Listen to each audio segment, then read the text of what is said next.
Hello my dear students, welcome to your educational channel. In our past two videos I have discussed about phrase and clause, and also in second last video I have discussed about noun, adjective and adverb. So if you have not yet watched them, pause this video, go and watch them first. The link is given in the description. So before we start today's session, I request all the members to like, subscribe and share. In this session, we are going to learn about the types of dependent clause. Let's start. The dependent clause is only of three types. One is noun clause, second one is adjective clause and the third one is adverb clause. Dependent clause is noun clause. It is a dependent clause. It acts as a noun, as you already know that. It usually starts with where, what, when, if, whether and that. Students, please remember one thing. You need to learn these keywords. They will be very helpful.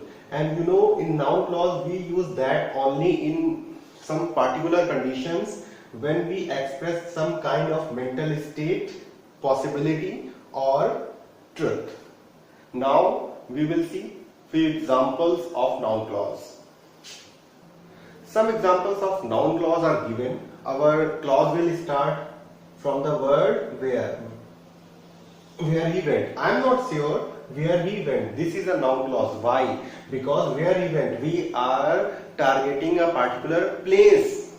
And place is a noun, so this is a noun clause. In the second example, you can see the Prime Minister is convinced that he will win the election. There is a possibility that the Prime Minister will win the election. Like say, the people say, "Aayega to Modi hi."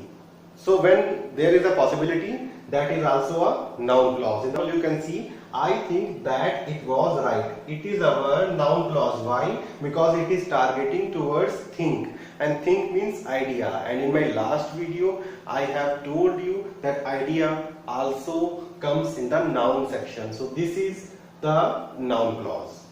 The second one is adjective or relative clause. It is a dependent clause. It acts as an adjective because you already know it modifies a noun or pronoun. This clause starts with a relative pronoun. Example: which, who, that, whom, where or whose. I recommend you to remember and learn these keywords. They will help you a lot. And one more thing, they are used directly after the noun. Now we will see some examples of adjective or relative clause. In the first example you can see, he is the one who stole the car. Where is the adjective clause?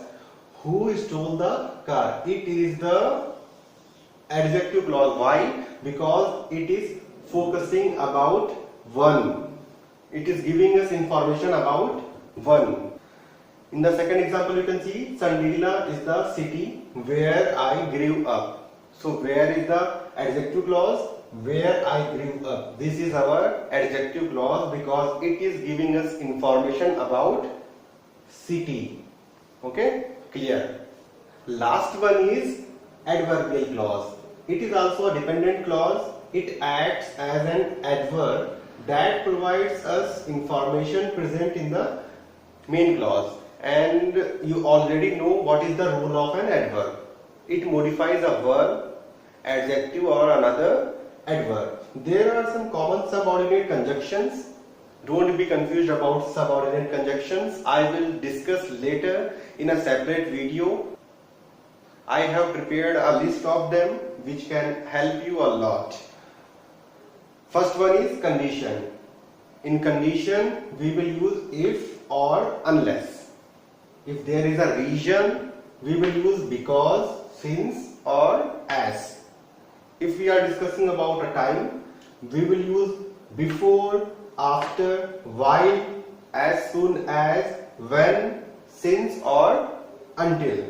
If we are talking about a purpose, we will use in order to. so that, and some others are although, though, each, while, etc. There are two examples of adverbial clause that will explain you. I will go if you go as well. I will go if you go as well. So there you can feel a condition is applied. And in the second example, you can see you will lose weight as soon as you change your diet. Here the time is provided. So these are adverbial clause. Students, please remember, in English, emotion matters more than rules. So don't be too stressed about them. Just watch this video. If you are being confused, repeat the video. Slow its speed, repeat again. I am sure in 1 or 2 times you can easily understand the topics. Don't be worried about that. I told you about the clause only because of one reason, that you can easily define whether it is an independent clause or dependent clause, because it will help us in defining the compound and complex sentence. So I hope all the doubts of clause are cleared now. If you enjoyed, like the video, subscribe, share, and if there is any doubt, you can comment in the comment section.